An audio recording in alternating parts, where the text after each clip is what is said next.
Maraming salamat po sa mga sumusuporta sa ating munting channel Mitsuki Official.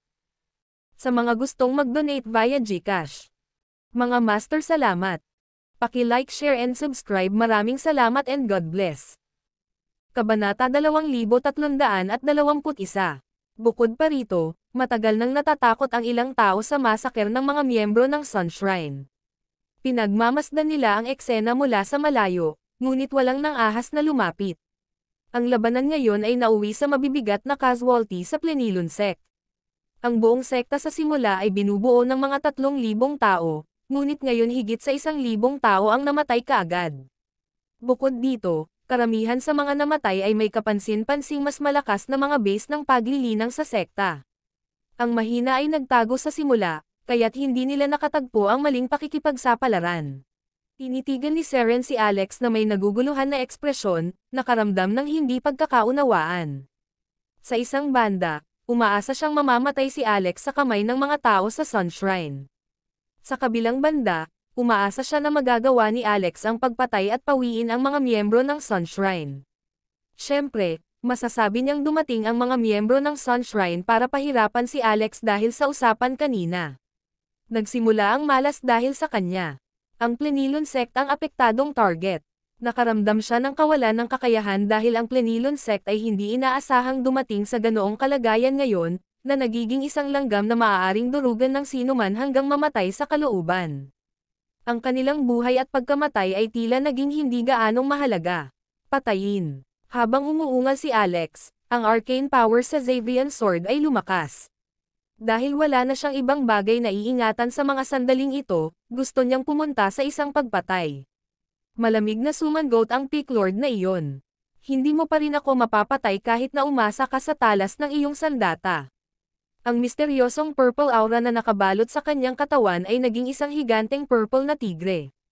Ang tigre na ito ay abnormal na mabangis at malaki ang pagkakaiba sa mga normal na tigre. Ito ay parang buhay at puno ng mga buto sa likod. Bilang tigre, itali ang lupa, selyo. Ang Peak Lord ay hindi nag-practice ng mga espada at pinag-aaralan niya ang purple energy sa lahat ng oras, kaya ito ang kanyang pinakamalakas na sandata. Tinalian ng Purple Tiger si Alex sa layong 20 metro. Marahas na umiling si Alex at hinampas ang malawak na kapangyarihan ng mga batas, agad na tumagos sa lilang tigre. Ang Xavian Sword ay nagdala ng mahinang tunog ng kulog at dumaan sa leeg ng Peak Lord na para bang ito ay isang hindi makamundong pag-atake. Poof! Siya ay pinugutan ng ulo sa isang slash ng espada. Kuya 11. D*M8. Ang mga miyembro ng Sunshrine ay natulala at galit na galit. Ito pala ay isang Peak Lord, na nasa Peak Imminent Immortal Realm, ay pinatay ng ganon-ganon lang, parang manok. Paano siya naging napakalakas? Bulong ni Mika sa sarili habang tulala. Sa kanyang mga mata, si Donovan ay palaging isang nangungunang figure sa mga nakababatang henerasyon na walang makakapantay sa kanyang kaluwalhatian. Gayunpaman, ngayon ay natuklasan niya ang isang taong mas malakas kaysa sa kanya, na higit pa sa mga nagawa ng kabataang henerasyon. Higit sa lahat, sinamantala pa siya ng lalaking ito. Ito ang nagparamdam sa kanya ng napaka-espesyal. Tower of the Sun God, lumabas ka. Si Gabriel ay umungal habang ang kanyang mga mata ay sumabog sa galit, ngunit ngayon siya at ang iba pang mga Peak Lord ay nagtutulungan upang ipatawag ang Tore ng Diyos. Ito ang kayamanan ng kinatawan ng Sunshrine na may pambihirang kapangyarihan na minsan ay nagkaroon ng maluwalhating kasaysayan noong sinaunang panahon, kaya umaasa siyang maaari niyang muling gawin ang himala ngayon. Uminit ang dugo ni Alex. Nakita niya ang isang malaking panganib na nagbabanta sa buhay sa kanyang matalas na pakiramdam. Ito marahil ang malaking kapigatian ng buhay at kamatayan na binanggit ng Mystic Maiden. Ngunit, sa kasamaang palad, ang puting lotus na iyon ay masama sa loob at hindi lumabas para magtrabaho matapos siyang linlanggan sa pamamagitan ng kontrata. Harangin kaya niya ito gamit lamang ang Xavian Sword na ibinato sa kanya. Patayin. Umungol na naman si Alex. Ang Xavian Sword ay bumibigat, at ang pakiramdam ng pag-iisa ng tao-espada ay ganap na naglaho. Muli siyang naglaslas gamit ang kanyang espada, ngunit medyo mabagal. Dahil ang Xavian Sword ay bahagyang nag-aatubili na sundin ang kanyang utos, nagawa lang niyang maputol ang binti ng Peak Lord sa huli. Isang tao mula sa Sunshrine ang sumigaw, Siya ay pagod, at may kakaiba sa espada sa kanyang kamay na parang hindi ito sumusunod sa kanya. Hindi siya nakakatakot kung wala ang espadang ito.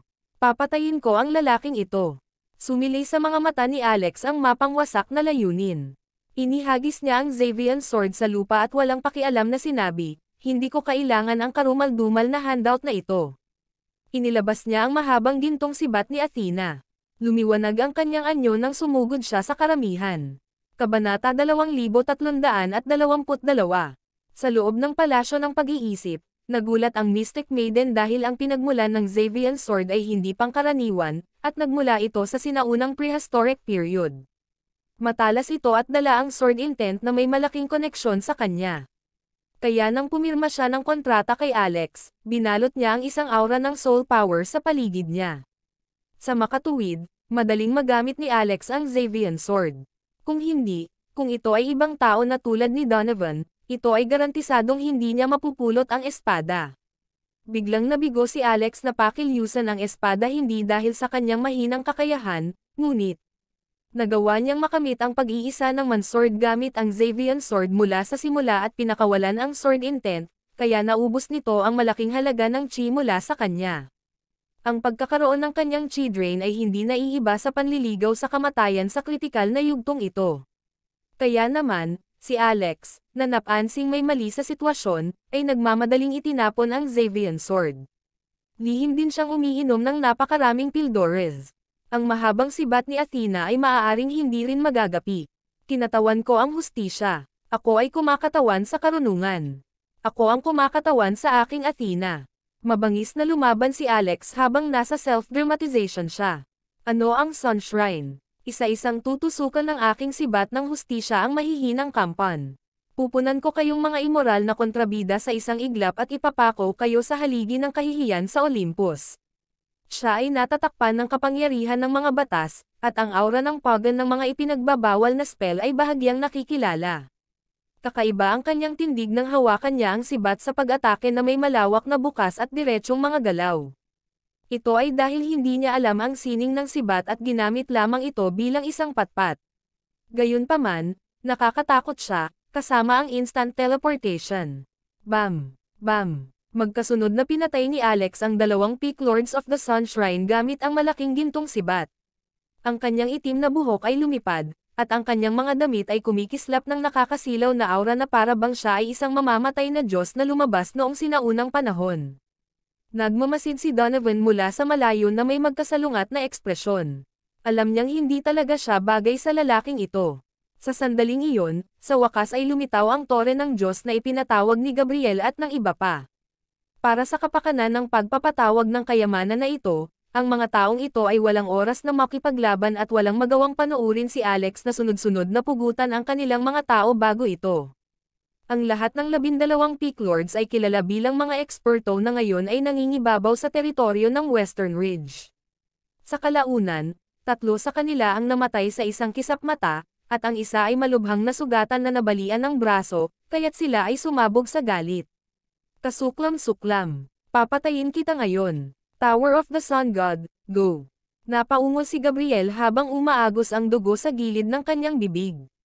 Kinagat niya ang kanyang posterior molar dahil sa hindi mapigil ang pagkamuhi kay Alex. Ito ang Fire Tower ng universo. Bilisan mo at iwasan mo.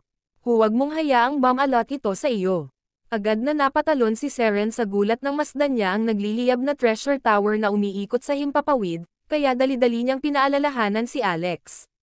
Sa kabaligtaran, ang Sun Shrine ay ang pangunahing kaaway ng Plenilun Sect. Alam na alam niya ang puntong ito. Hindi niya maiwasang maiyak dahil may kaunting koneksyon sa pagitan niya at ng Fire Tower of the Universe. Minsan siya ay nakulong sa Fire Tower at dumanas ng mas masahol pa sa kamatayan. Ang ganoong karanasan ay hindi malilimutan hanggang ngayon. Kung hindi siya tinulungan ng kaibigan niya, doon na siya namatay noon. Ngayong muli niyang nakilala ang mahiwagang kayamanan na ito, natural siyang natakot. Gayunpaman, hindi niya inaasahan na mahuhulog ito sa mga kamay ng Sun Shrine at binigyan ng hindi maipaliwanag na pangalan.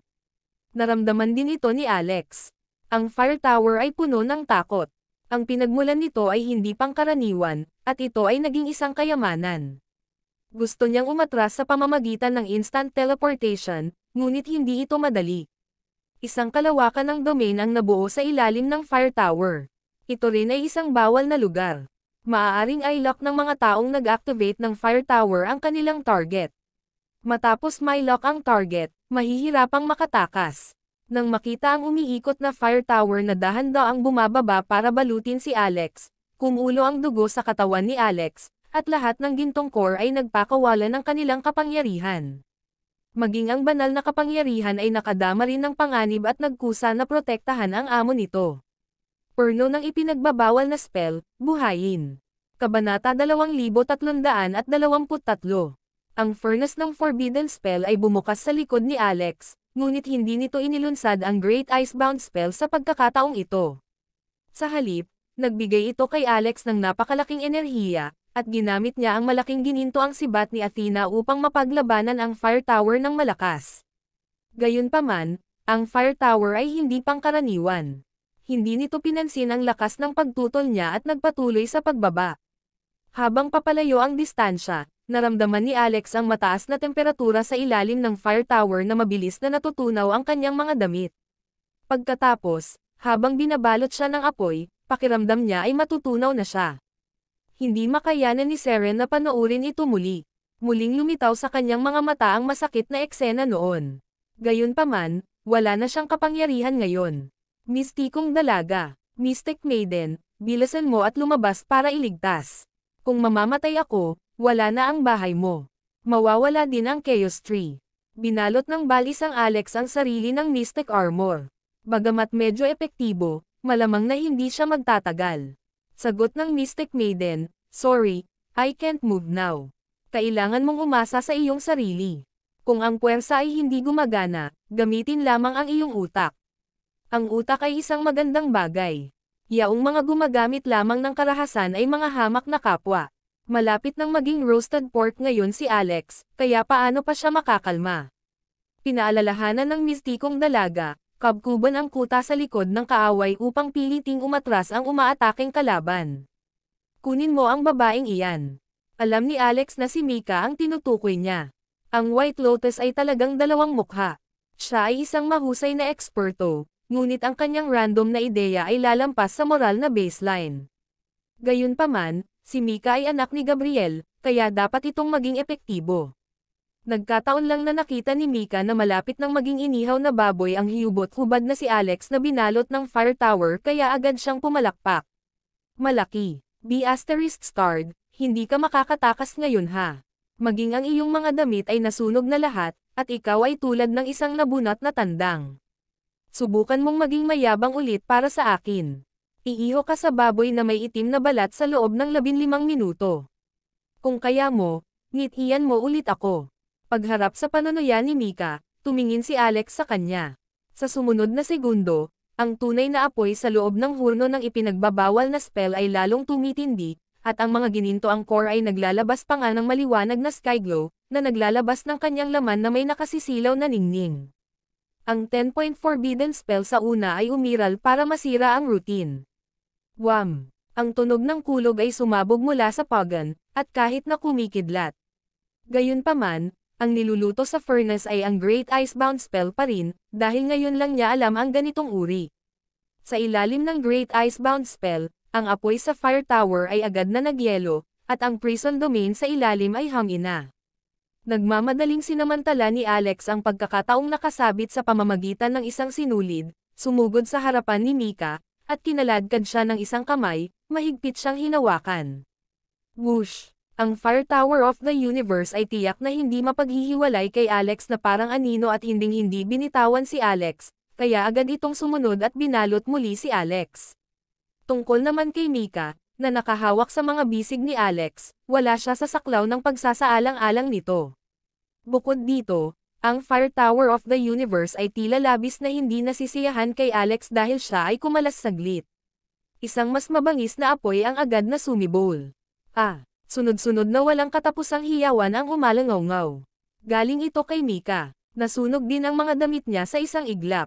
Kung hindi dahil sa kanyang medyo disenteng cultivation base, ang mga natunaw na damit mula sa paso lamang ay magpapaso sa kanya na parang palaka. Niyakap siya ni Alex at ginamit ang mystic armor para protektahan din siya sa loob nito. Ginawa niya ito dahil hindi maaaring mamatay si Mika ngayon. Siya na ngayon ang kanyang huling pag-asa. Natatakot siyang masunog siya ng fire tower hanggang mamatay.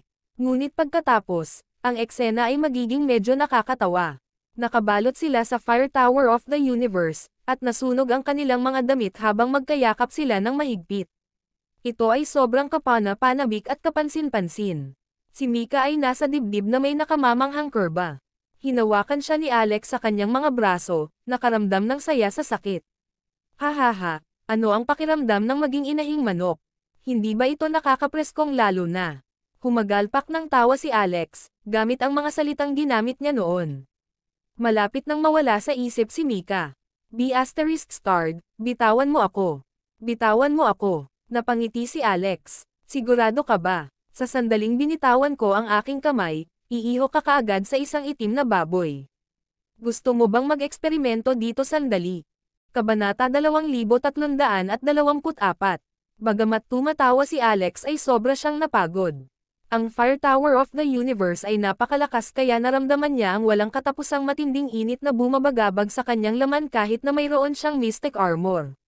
Pakiramdam niya ay siya ang Monkey King na nakulong ng Grand Supreme Elderly Lord at malapit nang maging isang walang kamatayang elixir. At, si Mika, na ang lakas ay hindi kasing husay ng sa kanya, ay walang alinlangan na iihos sa fly ash. Nang dahan-daang binuksan ni Alex ang isang puwang ngayon, sumigaw si Mika na parang pusa na naapakan ang buntot. Hindi nagtagal ay napagtanto niya na ang dilaw na energy barrier na pinakawalan ni Alex ay pinoprotektahan ang sarili. Paano niya nagagawang iwan si Alex sa ganoong oras? Nagmamadali pa siyang iamakap sa baywang ni Alex at buong lakas na kumapit sa kanya, sa takot na ang isang partikular na bahagi ng kanyang katawan ay hindi sinasadyang lumampas sa saklaw ng proteksyon at inihaw sa isang loin skewer. Ngunit pagkatapos, ang kanyang katawan ay lubhang nakakahiya habang siya ay nakaramdam ng isang pagsabog ng init na para bang ito ay tumusok sa kanyang puso. Tatay, tulong, tulong. Napasigaw si Mika Simpson habang nakatingin sa Fire Tower of the Universe sa itaas. Pababa pa rin ito sa pagtaas ng temperatura, at malapit na itong balutin. Napuno ng galit ang mga mata ni Gabriel dahil hindi niya inaasahan na makakatakas si Alex sa hanay ng sobre ng tore ng Diyos at maaga pa ang kanyang anak. Nang makita ang kanyang biolohikal na anak na babae na dumaranas ng gayong paggamot, naramdaman niyang may mga langgam sa kanyang pantalon. Tumigil ka. Tumigil kayong lahat. Huwag mong saktan ang anak ko. Binawi ni Gabriel ang kanyang chi. Ang ilang Peak Lords ay nagngangalit ang kanilang mga ngipin at nag-aatubili, ngunit ang Sectmaster ang nagutos. Kaya hindi nila posibleng patayin si Mika, di ba? Hindi nagtagal, nabawasan ang apoy sa Fire Tower ng universo. Palihim na nakahinga ng maluwag si Alex dahil malalaman ng sinumang nakaranas nito ang pakiramdam ng nakakapasong litsyon sa loob ng tore na ito. Pero sa bagay, hindi naman niya nagustuhan. Dumura din si Seren ng isang subo ng maruming chi, at unti-unting huminahon ang kanyang nag-aalalang isip. Tinapunan niya ito ng naguguluhan na tingin at tumingin sa pansamantalang nakasarang pinto ng apps, nagdarasal sa isip na makumplito ni Frostin ang legacy ng bloodline. Pagkatapos, kapag dumating ang oras, maaari niyang pamunuan ang Plenilon sect na bumalik at puksain ang mga basurang iyon mula sa Sunshrine. Nasa dilema ngayon si Mika. Yung birthday suit ko habang nakayakap kay Alex. Ang eksenang ito ay hindi magandang tingnan, kaya ano ang dapat kong gawin sa hinaharap? Saka nakita na ni Senior ang lahat. Hindi na niya ako matatanggap ngayon, di ba? Habang nag-iisip ang balisa at nadurudge na pusong si Mika kung paano lulutasin ang kasalukuyang kahihiyan, biglang sinabi ni Donovan, huwag kang tumigil. Patuloy na sunugin ang mga ito. Ano? Nang marinig ni Mika ang mga salitang iyon, gamulong ang kanyang isip, at halos hindi na siya makapag-react dito. Hindi ba ako mapapaso niyan hanggang sa mamatay kung magpapatuloy ang pagkasunog? Hinding-hindi gagawin sa akin ni Senior iyon. Marami siyang mahiwagang kayamanan sa kanya. Baka nakaisip siya ng paraan para mailigtas ako. Sa pag-iisip niyan, sumigaw si Mika, tama na, Senior. Hindi mo dapat pabayaan ang hamak na ito. Bilisan mo at mag-isip ng paraan para iligtas ako, at pagkatapos ay sunugin mo ang taong ito hanggang sa mamatay. Hindi nakaimik si Alex. Nasa yakap niya ngayon ang babae, pero ganoon pa rin ang pagsasalita niya. Talagang hindi ka natatakot sa kamatayan. Kung ganoon, huwag mo akong guluhin. Binitiwan siya ni Alex gamit ang isang kamay at kinuha ang isang bahagi ng dilaw na liwanag ng mystic armor.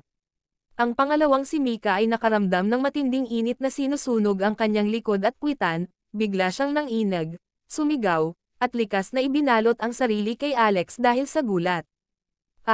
Hindi. Sa sumunod na segundo, ang kanyang ekspresyon ay nagbago ng husto, puno ng pagtataka at hindi paniniwala. Nagkaroon din ng matinding gulat at kakulangan sa ginhawa. Kanina, malinaw na naramdaman niya ang anomalya. Parang may nakaharang sa lalamunan niya. Gusto niyang sabihin iyon, ngunit hindi niya alam kung ano ang sasabihin. Malinaw lamang na nauunawaan ng kinauukulang partido ang kanyang emosyon pagkatapos niyang tingnang mabuti ang kanyang ekspresyon. Kabanata 2325. Paano, posible ba iyon?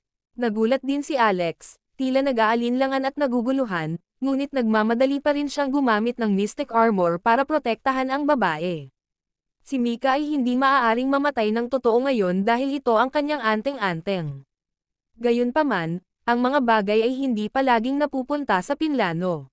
Napatingin si Gabriel kay Donovan. Donovan, mayroon ka bang disenteng solusyon? Ang halimaw na ito ay umabot pa hanggang sa hulihin si Mika bilang bihag.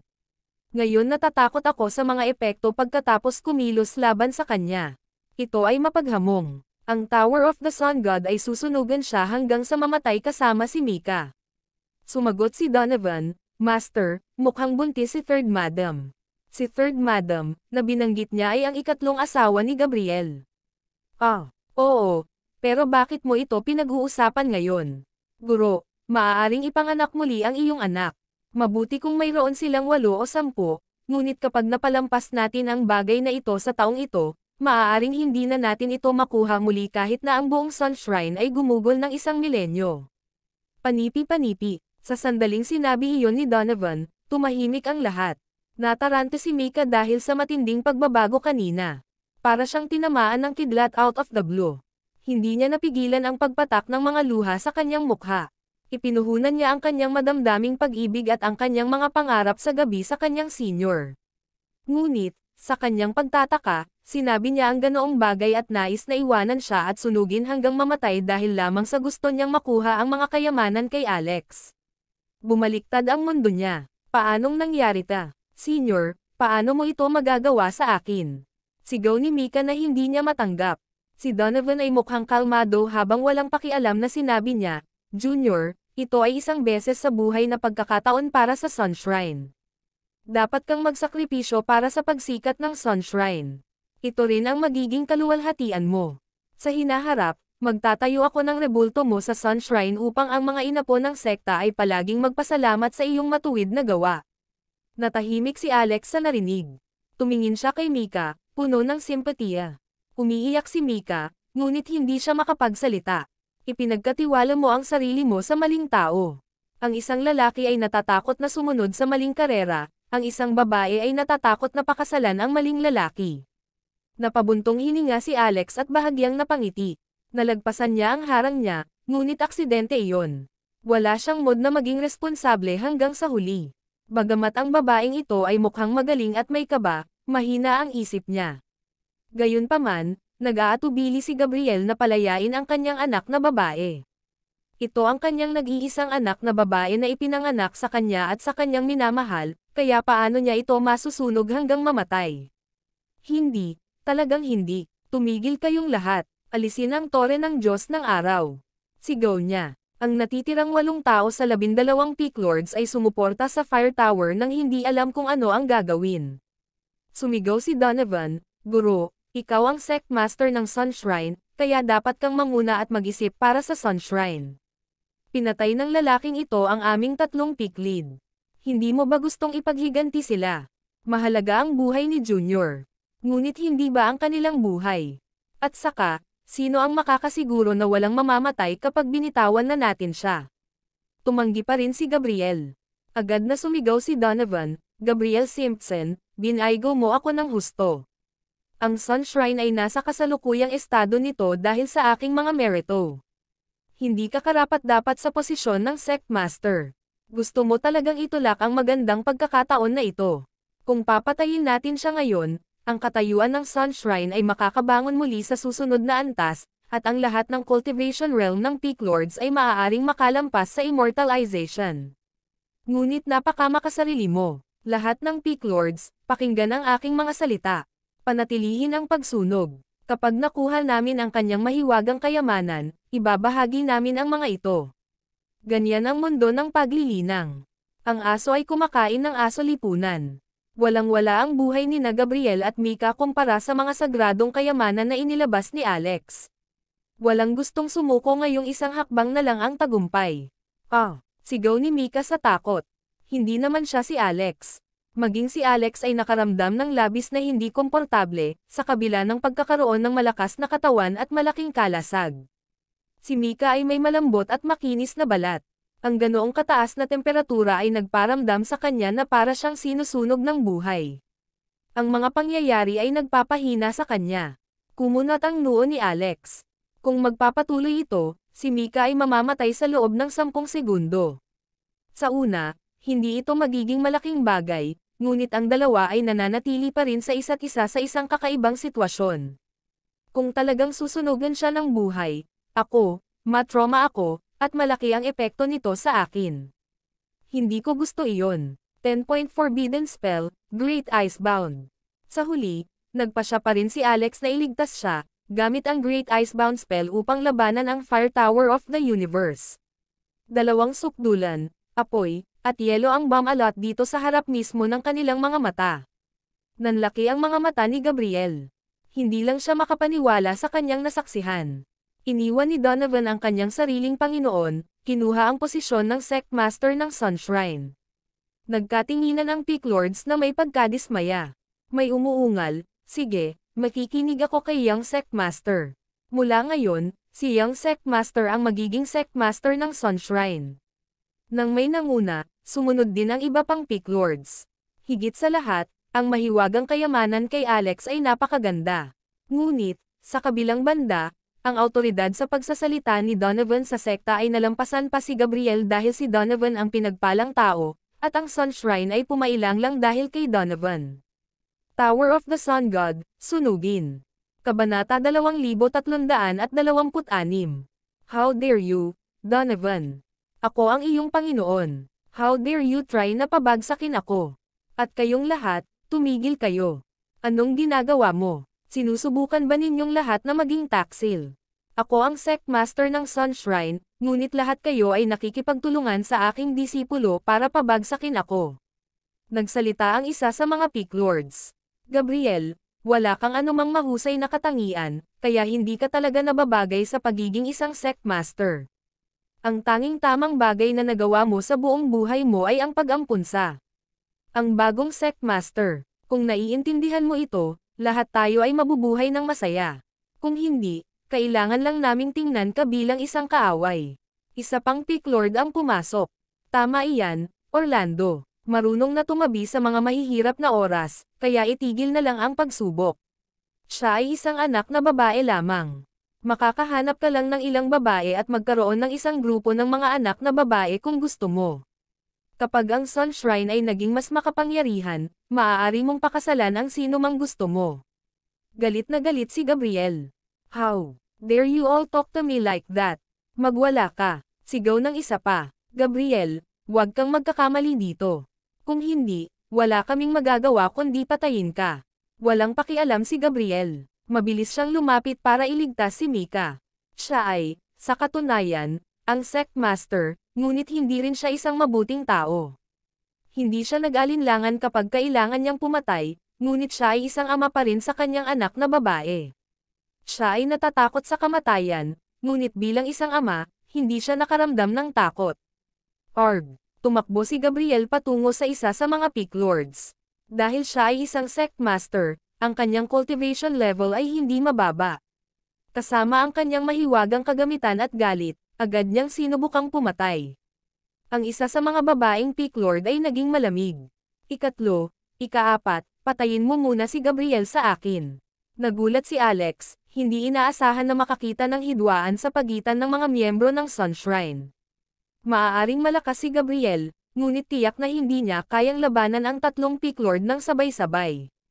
Kinailangan niyang umatras ng ilang hakbang, ilang beses ding nilaslas ang mga paa niya. Ang pinakamabigat na pinsala ay sa kanyang braso, isang hiwa na napakalalim ng kanyang buto ay nakikita. Nakita ito ni Mika at sumigaw ng malakas.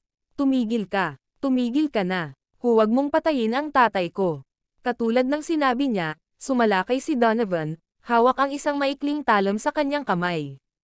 Habang umaatres si Gabriel mula sa Peak Lord, nagsusuka ng dugo, sinaksak siya ni Donovan sa likod. Tatay. Natigilan si Mika, hindi matanggap ang kanyang nakikita. Ngayon pa lang niya napanood ang lalaking pinakamamahal niya na pinatay ang kanyang ama, ang lalaking pinakaasahan niya. Nanigas ang buong katawan ni Gabriel, dahan-daang lumingon para tingnan si Donovan sa mata. Hinawakan siya ni Donovan sa kanyang mga braso, bahagyang humihingi ng tawad. Guro, matanda ka na, at hindi mo maiintindihan ang nakababatang henerasyon. Ang lahat ng ginagawa ko ay para sa kapakanan ng pagsikat ng Sunshrine. Huwag mag-alala, gagawin kong pinakamagandang dambana ang Sunshrine sa lahat ng 3,000 mundo. Gagawa ako ng malaking rebulto mo, para masaksihan mo lahat ng gagawin natin. Kabanata 2327.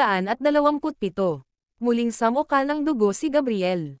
Ngumiti siya ng malungkot, mabuti, mahusay, kamanghamanghang. Anak ka talaga niya. Sinabi niya na mamamatay ako sa kamay ng sarili kong anak kapag umalis siya. Hindi ako naniwala sa kanya, pero, Piff, wala akong ibang pagpipilian kundi gawin iyon ngayon. Don, ikaw talaga, kamukhang kamukha, siya. Nang sabihin ito ni Gabriel, unti-unting nawawalan siya ng oxygen, parang kumot ang mukha niya. Umagos ang dugo mula sa nakanganga na sugat sa kanyang likod. Natigilan si Donovan. Ano ang sinabi mo? Anong ibig mong sabihin? Bilang tugon, umubo na lang ng dugo si Gabriel. Natigilan din si Mika. Donovan, kapatid ko ba talaga siya? Umiling si Alex. Sok. Kawawa naman. Sinubukan mong patayin ang iyong kapatid na babae, pagkatapos ay ikaw mismo ang pumatay sa iyong ama. Ikaw ay walang ingat at malamaya, ngunit naglakas loob kang mag-isip tungkol sa pamamahala sa 3,000 mundo. Mangarap ka, aking lalaki. Maaari kang mangarap tungkol sa anumang gusto mo. Ang mga miyembro ng sekta ng Plenilon ay nagchichismisan din sa kanilang mga sarili, medyo nabigla. Gayunpaman, marami pa rin ang nanunood na tila isang komedya lamang, kung saan sumilay ang mahinang ngiti sa kanilang mga mukha. Maging ang Peak Lords of the Sunshrine ay nabigla. Napakahusay na ginawa ni Gabriel ang lihim na ito, kaya walang nakakaalam na anak niya si Donovan. Hoy, magsabi ka, magsalita ka. Galit na sigaw ni Donovan habang nakahawak sa mga balikat ni Gabriel. Hindi niya matanggap ito kahit kaunti. Sa wakas ay nakaipon ng lakas si Gabriel. Pumunta ka sa Northern Ocean at hanapin ang iyong ina. Siya ang banal na dalaga ng ang pamilya Orlando, Dolores Orlando. Pagkatapos noon ay bumantong hininga siya. Ang talon ni Donovan ay lubhang matalas, isang mahiwagang kasangkapan na natagpuan niya sa mga sinaunang guho.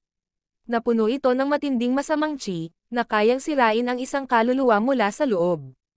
Kaya naman, medyo kahangahangang may nagawang sabihin si Gabriel, kahit na sinaksak ito sa kanyang puso. Sectmaster. Isa sa mga Peak Lords ang tumawag kay Donovan. Magpapatuloy ba tayo sa paggamit ng tore ng Diyos? Si Mika ay sinusunog pa rin sa loob ng tore kung tutuusin. Gayunpaman, ang sitwasyon ay ibang-iba sa dati. Hindi lamang siya ang Diyosa ni Donovan, ngunit siya na ngayon ang kanyang tunay na kapatid. Tinitigan ni Donovan si Mika na may malamig na ekspresyon. Tumayo siya at sinipa ang bangkay ni Gabriel sa isang tabi. Sinusubukan akong iliga bago ang iyong kamatayan, matanda. Walang paraan na siya ang aking ama. At kahit na siya, maaari kang magpatuloy. Lahat ito ay para sa pagsikat ng Sunshrine. Sulit ang mga ganitong sakripisyo. Sige, napakaganda ng aming Sectmaster. Tara na, i-activate ang chi sa buong kapangyarihan nito. I-maximize ang tunay na apoy ng sumadi sa tore. Boom! Habang ang tore ng Diyos ay nagliliyab sa isang napakalaking impyerno, isang malakas na ingay ang nagmula sa loob. Lumalaki ang apoy sa ikalawa, ang kulay nito ay nagiging silver gray, na mukhang lubhang nakakatakot. Nagsimulang bumaba ang tore, na nahuli sina Alex at Mika sa loob. Sigaw ni Mika. Sa sandaling iyon, tinawag ni Alex ang Chaos Bell, na tinakpan silang dalawa. Gang! Napakalakas ng sagupaan kaya nagpanteng ang kanyang tenga. Gayunpaman, narinig pa rin ni Alex si Donovan na nagsasalita sa labas. Paso! Sunugin hanggang sa malagutan siya ng hininga. Pagkatapos ay haharapin ko siya sa sarili kong paraan. Gusto kong linawin lahat ng maliliit niyang sikreto. Ang tunay na apoy ni Samadhi ay nagpatuloy sa pagsunog sa tore. Nagsunog pa ito ng butas sa lupa dahil natunaw ang mga bato sa paligid ng tore. Dahil sa mataas na temperatura, naging abo ang paligid. Ang mga miyembro ng sektang Plenilon ay malungkot at natakot. Dahil si Alex ay nakulong sa tore, naisip nila na malamang na namatay siya sa apoy. Nag-aalala sila kung paano sila haharapin ng Sun Shrine sa susunod. Sa mga oras na iyon ay bumubulong pa rin sa sarili si Alex. Siguro kung kaya kong kunin ito. Tower of God o ano? Kabanata 2328. Ang tore ay medyo maliit, kaya ang espasyo sa loob ng Chaos Bell ay mas maliit pa. Kasalukuyang karga-karga ni Alex si Mika, nagtatago sa masikip na espasyong ito. Medyo mahirap man lang lumingon dito. Gayunpaman, hindi ito gaanong problema sa ngayon. At saka, pinoprotektahan sila ng kampana, kaya epektibong naapula ang apoy. Hindi na nila kailangang mag-alala patungkol sa pagkasunog ng buhay. Oy, gumalaw ka ng kaunti, sabi ni Alex. Ano ang sinabi mo? Medyo bad mood si Mika. Kamakailan lang niyang pinanood si Donovan na patayin ang kanyang ama, at ang masaklap pa, natuklasan niya na si Donovan, na minahal niya ng husto sa loob ng maraming taon, ay ang kanyang biolohikal na kapatid. Dahil naranasan niya ang dalawang pangyayaring ito, hindi siya matatag sa pag-iisip, na para bang isa siyang bulkan na handang sumabog. Ang mga salita ni Alex ay parang naghahadges ng isang nakasinding posporo sa isang balde ng gasolina. Baliw ka, bastard ka, paano mo nasabi iyan? Sinaktan mo ako, pero ngayon, gusto mo akong lumipat. Talagang tumanggi ako. Natigilan si Alex, napagtantong mali ang pagkakaintindi niya. Hindi ko sinasadya iyon. Kung ganoon ano ang ibig mong sabihin? Akala ko ba hindi ko alam kung gaano kadumi ang isip mo? Isa kang kahindik-hindik na hatek na nagsasamantala sa mga tao.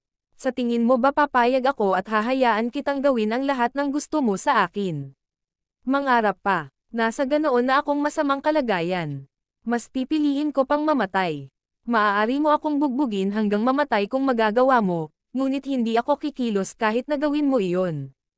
Tulala si Alex, gusto na lang niyang lumayo sa kanya.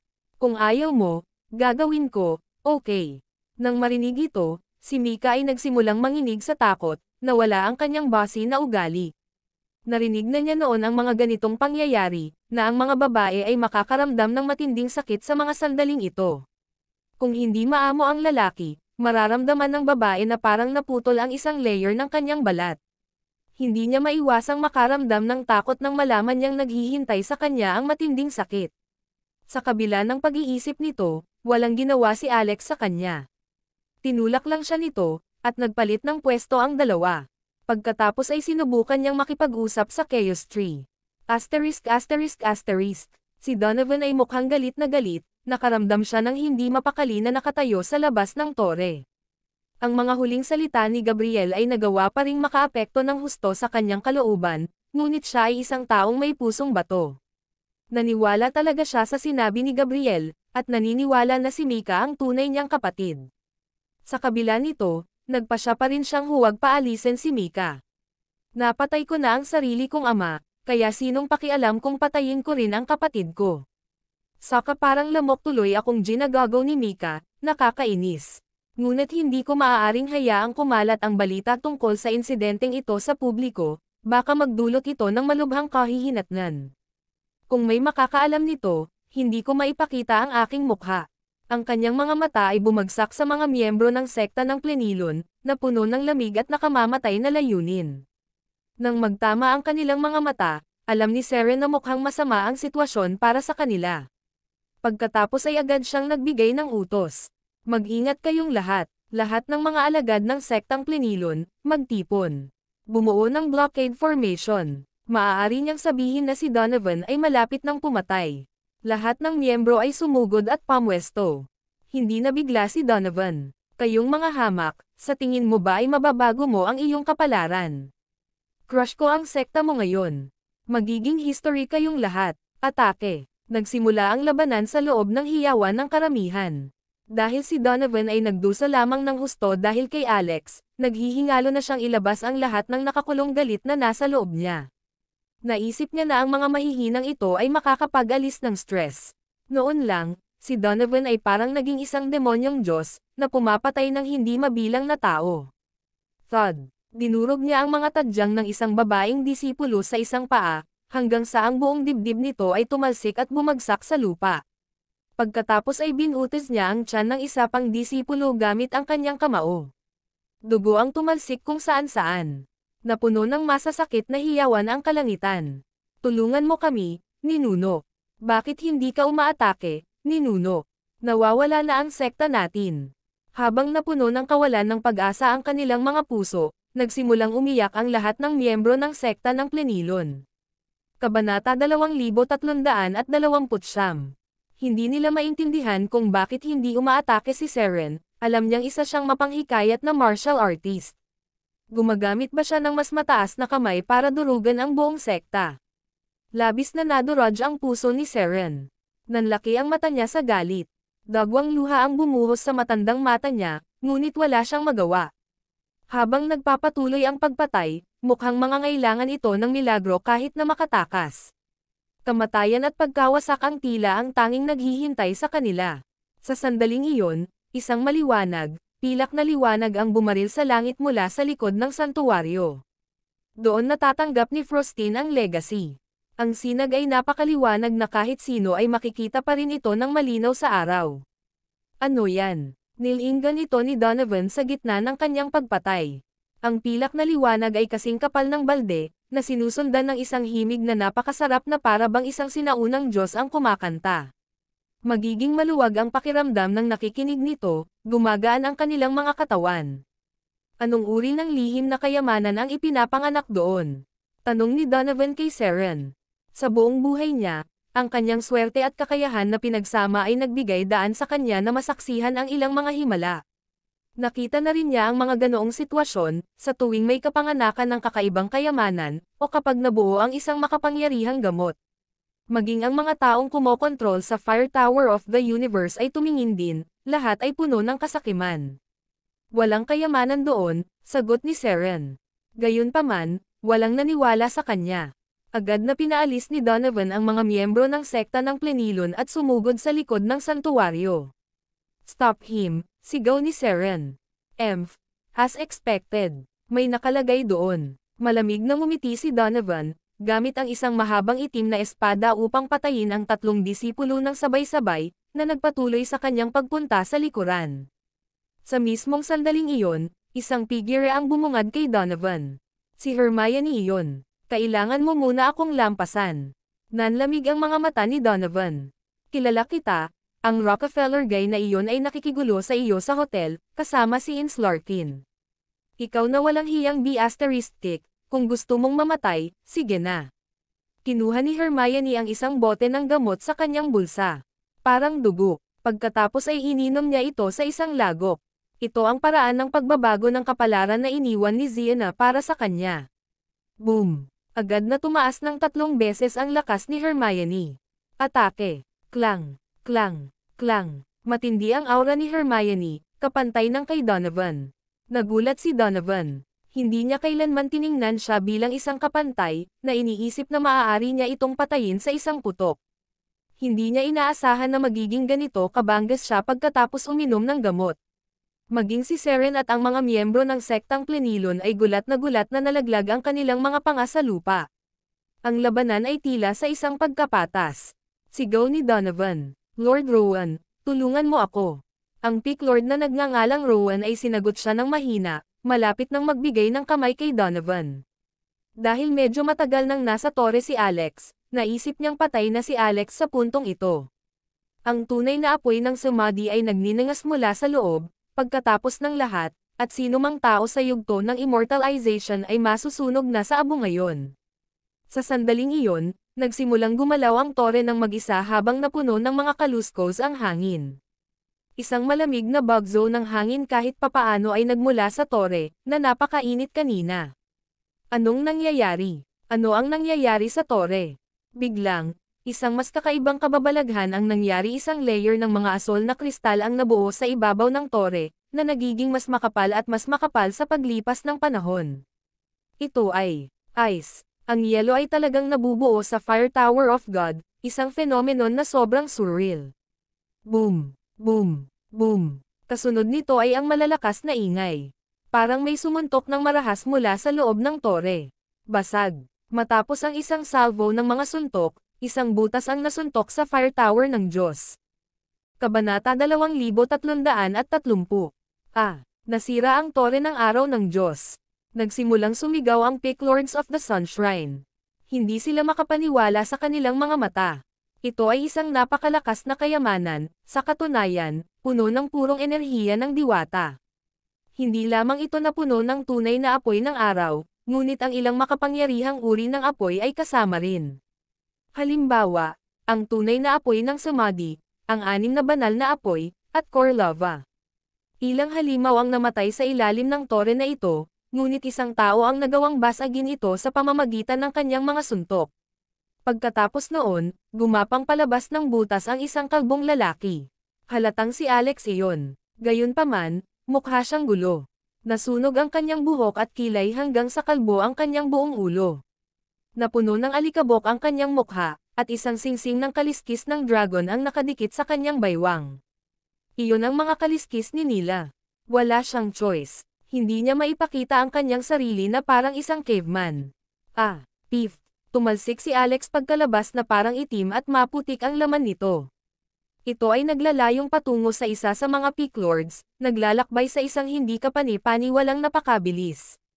Ito ay 2 beses na mas mabilis kaysa sa tunog, na damapo sa katawan ng Peak Lord na may malakas na huni.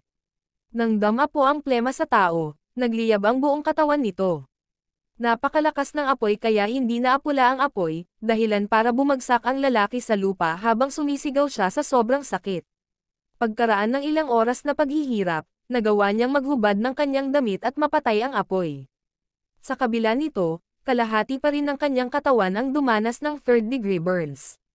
Gumapang siya pabalik sa kanyang mga paa, malinaw na sa sakit, ang kanyang mga mata ay puno ng sama ng loob. Napabuga si Alex ng isang bola ng makapal na ulap at napabulalas, kinokontrol ninyo ang hanggal na tore na ito, ngunit natatakot kayo sa apoy. Kanina lang, talagang balak niyang kunin itong Fire Tower of God gamit ang Chaos Tree.